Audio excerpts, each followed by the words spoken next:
দর্শক, এই মুহূর্তে নির্বাচন কমিশনে আছেন আমাদের সহকর্মী শুভ মাহফুজ। সরাসরি যুক্ত হচ্ছি তার সাথে। শুভ, সীমানা পুনর্নির্ধারণের তৃতীয় দিনের শুনানির সবশেষ কি খবর আছে আপনার কাছে? মিথিলা, আপনাকে ধন্যবাদ। আজকে আসলে তৃতীয় দিনের মতো সংসদীয় আসনের সীমানা পুনর্নির্ধারণের শুনানি চলছে সকাল 10টা থেকে।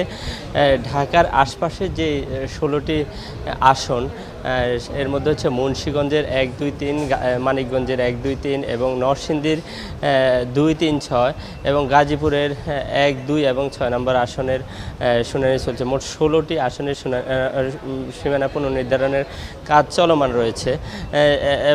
2:30টা পর্যন্ত এই 16টি আসনের শুনানি চলবে। এরপরে বিকেল 5টা পর্যন্ত, 3টা থেকে বিকেল 5টা পর্যন্ত ঢাকার যে 13টি আসন রয়েছে, 1 থেকে 7 এবং 10, 11, 12 মোট 13টি আসনের শুনানি শুরু হবে।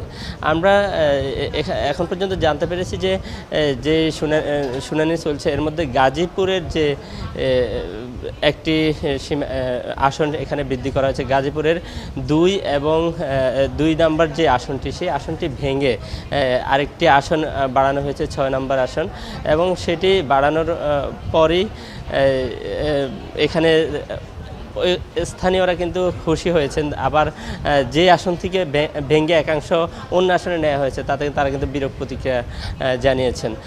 মোটামুটি বিকেল 5টা পর্যন্ত এই শুনানি অব্যাহত থাকবে এবং এরপরে আগামীকালই সর্বশেষ দিনে শুনানি হবে। এরপরেই নির্বাচন কমিশন প্রজ্ঞাপন জারি করবেন যে আসলে কোন শুনানি। শুভ, আপনাকে ধন্যবাদ।